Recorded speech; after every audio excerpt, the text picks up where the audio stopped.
Morning friends. तो friends, internal reconstruction की अब हम ये प्रॉब्लम करेंगे। चलिए पढ़ाई करते हैं इसके लिए। The following is the balance sheet of Star Limited as on 31 March 2015। Share capital है दो तरीके की, प्रेफरेंस और इक्विटी। प्रॉफिट एंड लॉस का डेबिट बैलेंस दे रखा है। ओके, इसके बाद डिवेंचर्स भी दो हैं, वर्कमैन कंपेंसेशन फंड दे रखा है। ओके, टेंजिबल एसेट्स में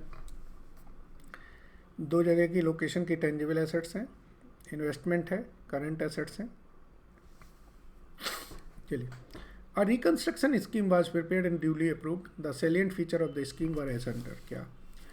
paid up value of 8% preference share to be reduce to ₹80, but the rate of dividend being increase to 9%. Okay, paid up value of equity share to be reduced to 10. Okay, the director refunds of ₹50,000 of the fees previously received by them. Okay, debenture holder forego their interest of 26,000 which is included in the sundry creditor. Preference shareholder agreed to waive their claim for preference dividend which is in arrear for last 5 years. अब आपको ये देखना है कि क्या ये arrear का balance sheet में दे रखा है। अगर बैलेंस शीट में नहीं दे रखा है तो फिर ये लायबिलिटीज हमारी ख़त्म होने से कोई बुक्स में इम्पैक्ट नहीं आएगा। 6th number, 6% debenture holder agree to accept Chennai works at ₹4,25,000 and to accept an allotment of 1,500 equity shares upon their forming a company called Jiya limited to take over the Chennai works. They allotted 9,000 equity shares of 10 each at par to Star Limited. ये transaction थोड़ी सी अच्छी सी आई है, काफ़ी नई transaction है। आगे देखें, Chennai works man compensation disclose that there were actual liability of 1,000. Okay, only as a consequences the investment of the fund were realized to the extent of balance. Entire investment were sold at a 10% of book value. Very good. And the proceed were utilized for part payment of the creditors. ठीक है, stock to be written off by rupees इतना and provision to be created इतना। Okay, Chennai works completely written off any balance of the capital reduction to be applied 2/3 to write off the value of Bombay work and 1/3 to capital reserve. Please necessary pass necessary general entries after the scheme has been carried into effect. Friends, अच्छा question कहेंगे हम इसे, एक दो technical इसमें adjustment है, बाकी कठिन नहीं कहेंगे। चलिए तो एक एक करके इन एडजस्टमेंट को करते हैं। जैसे पहला है, प्रेफरेंस शेयर्स को ₹80 तक रिड्यूस करना है। ओके, ठीक है, तो प्रेफरेंस शेयर आपके हैं कितने के? 9,000 प्रेफरेंस शेयर हैं, 9 लाख रुपीज़ के। इन्हें ₹80 तक रिड्यूस करना है। चलिए हम लिखेंगे general entries.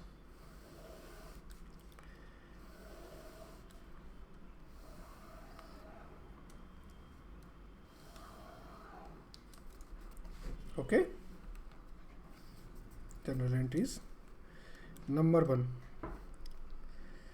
7%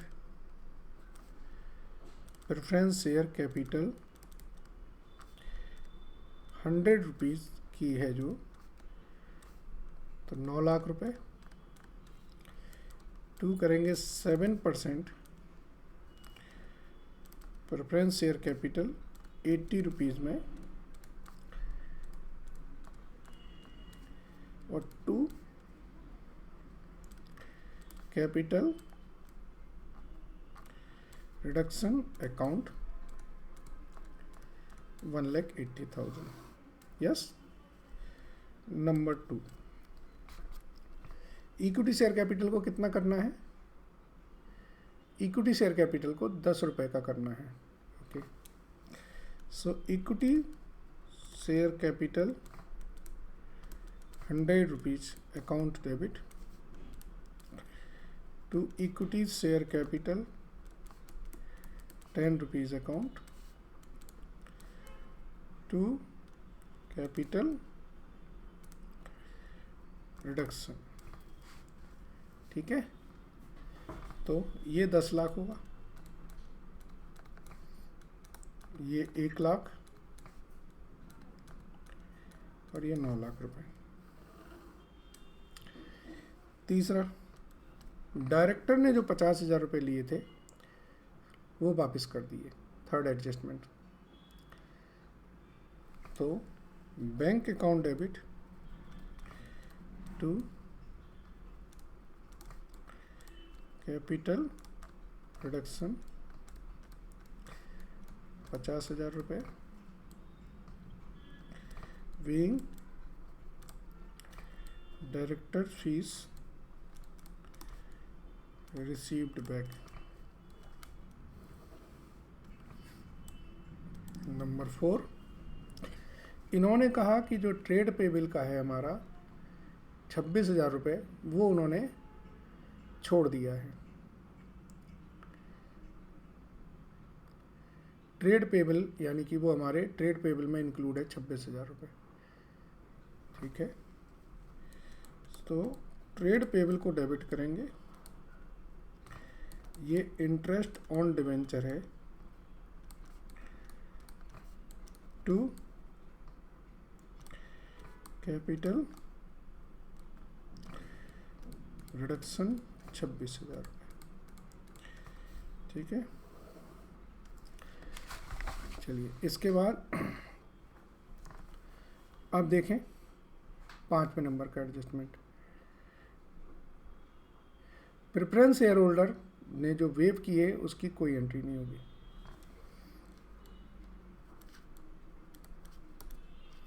no entry for waiver of preference dividend. क्यों नहीं होगी? क्योंकि वो बैलेंस शीट में शो नहीं कर रहे थे हम लोग। 6वां ट्रांजेक्शन, अब यहाँ से देखिए हमारे पास 2 कैटेगरी के डिवेंचर्स हैं। यस, तो जो 6% डिवेंचर्स हैं उन्होंने कहा 3,50,000 के, उन्होंने चेन्नई वर्क्स ले लिया है 425 पे, and to accept allotment of 1,500 shares at par. Okay, तो पहले इनको डिवेंचर होल्डर्स में करते हैं। So B 6% debenture account debit 3,50,000 to debenture holder 3,50,000। ये ब्रैकेट में लिख देता हूँ B. Clear? 7 number, debenture holder B to Chennai works ले गए वो 4,25,000 में, टू इक्विटी शेयर कैपिटल 15,000। उन्होंने कहा 1,500 शेयर भी एक्सेप्ट करे उन्होंने, तो टोटल डेबिट हो गया 4,40,000। ओके, अब हमें इनसे 90,000 चाहिए, तो इसमें लिखा है इन्होंने इक्विटी शेयर्स इन कौन सी कंपनी, नई कंपनी बनाई है, equity share in Jiya limited.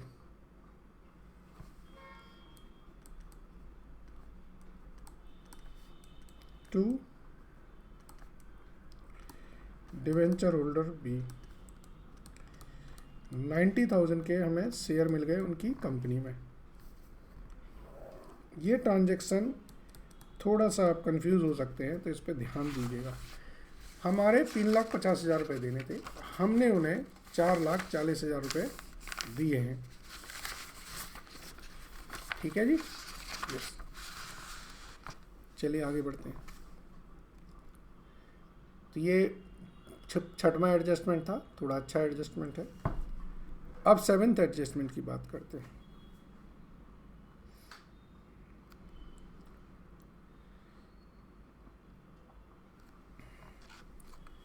Seventh adjustment को पढ़ें। The Chennai works compensation fund disclose that there were actual liabilities of 1,000। हमारे पास हमने चेन्नई वर्क्स कंपेंसेशन फंड कितने का बना रखा है? 5,000 का बना रखा है, जबकि लाइबिलिटी हमारी कितने की है? 1,000 की ही। So Chennai workman compensation fund से 4,000 रुपये निकाल के हम कैपिटल रिडक्शन अकाउंट में ट्रांसफ़र कर देंगे। आगे बढ़े।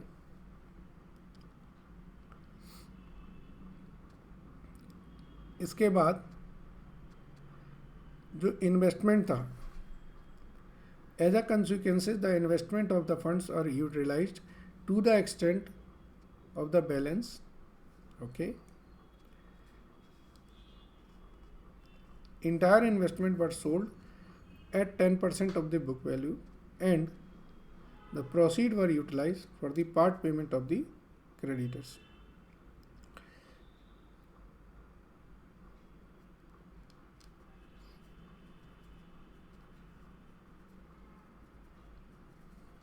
Okay.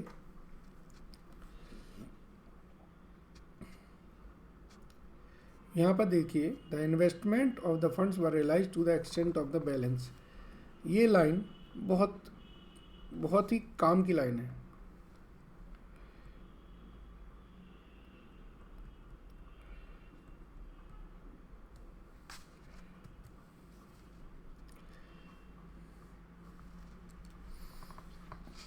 हमारे पास 15,000 की इन्वेस्टमेंट है, 1,000 की हमारी लाइबिलिटी है।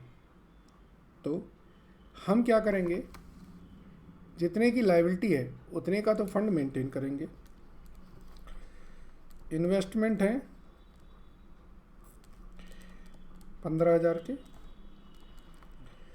वर्कमैन कंपनसेशन फंड हमने मेंटेन किया है 1,000 का। तो जो हमारे पास सरप्लस आया है 14,000 आया, इसे हम बेचेंगे 10% प्रॉफिट पे। तो यानी कि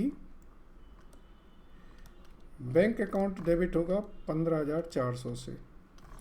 इस पर मैं 2 स्टार दे रहा हूँ। बच्चे क्या करेंगे, पूरा 15,000 का इन्वेस्टमेंट सेल कर देंगे। अगर आप 15,000 का इन्वेस्टमेंट सेल कर देंगे तो जो आपने 1,000 की लाइबिलिटी रोकी है वो कहाँ से पे करोगे? तो वो इन्वेस्टमेंट रखा रहेगा। ठीक है, ये गलती हो जाती है बच्चों से। चलिए, अब हमारे पास 15,400 है एंड लिखा है the proceed were utilise for part payment of the creditors. सो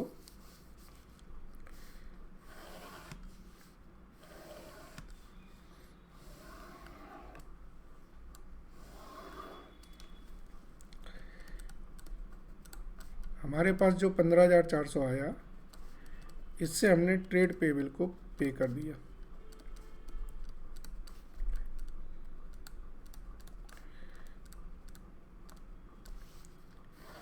ठीक है, 11वीं नंबर एंट्री हो गई। चलिए आगे पढ़ते हैं। अब क्या है, स्टॉक को इतने से कम करना है, प्रोविज़न बनाना है 20,000 का। तो हम देखें कि अब हमारे पास कैपिटल रिडक्शन में बैलेंस कितना है। ठीक है, और जो कैपिटल रिडक्शन में बैलेंस है उसके बेसिस पर हम इन एंट्रीज को करते हैं।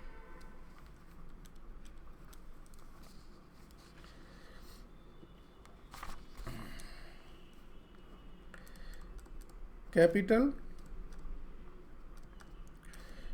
रिडक्शन अकाउंट डेबिट करेंगे 2, एक तो जो प्रॉफिट एंड लॉस है उसे ख़त्म करना है नेगेटिव का। 2, इन्वेंट्री इन्होंने बताया कुछ कम करनी है। Provision for bad debts create करना है।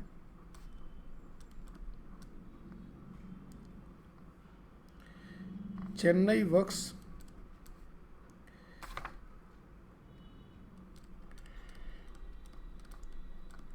उन्होंने कहा कि रिटर्न ऑफ करना है, क्वेश्चन में लिखा है Chennai works to be completely written off, ठीक है, ध्यान दीजिए सब कुछ लिखा होता है। ओके, तो सबसे पहले तो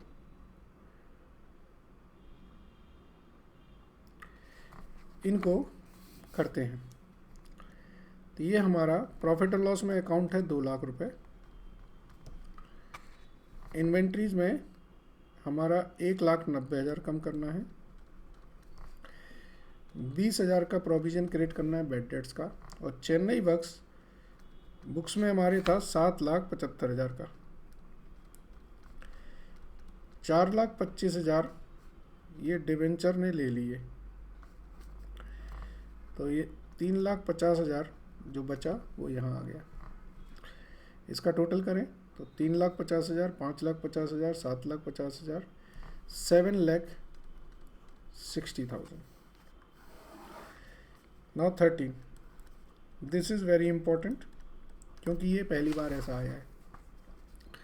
इन्होंने बोला कि जो भी बैलेंस ऑफ कैपिटल रिडक्शन है,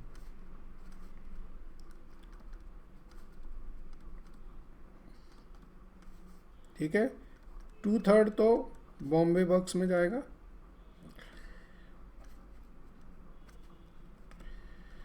और 1/3 जाएगा आपका कैपिटल रिजर्व में।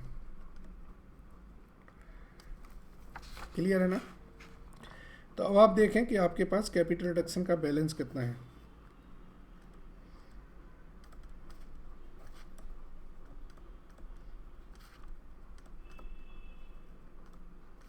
पहले इसे निकालें,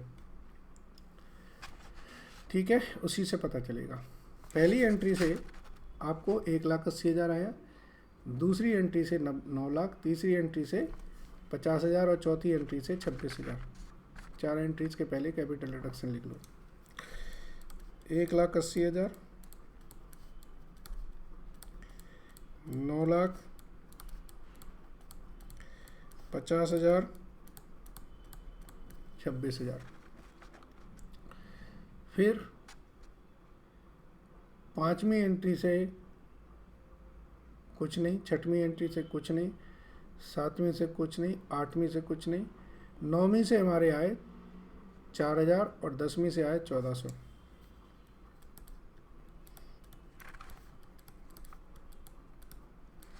ठीक है, तो ये टोटल क्रेडिट आया मेरे पास कितना,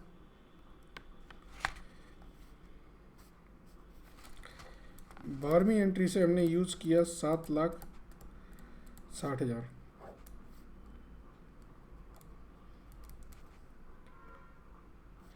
तो इसका टोटल आ रहा है 11,61,400। तो ये बच रहा है 4,01,400। तो एंट्री क्या होगी, capital reduction account debit to Bombay works to capital reserve. 4,01,400 का 2/3 यहाँ पर,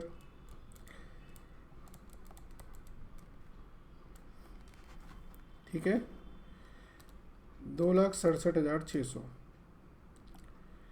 1,33,800। नॉर्मली ऐसा नहीं होता है, नॉर्मली क्या होता है कि वो पूरा कैपिटल रिजर्व में डाल देते हैं,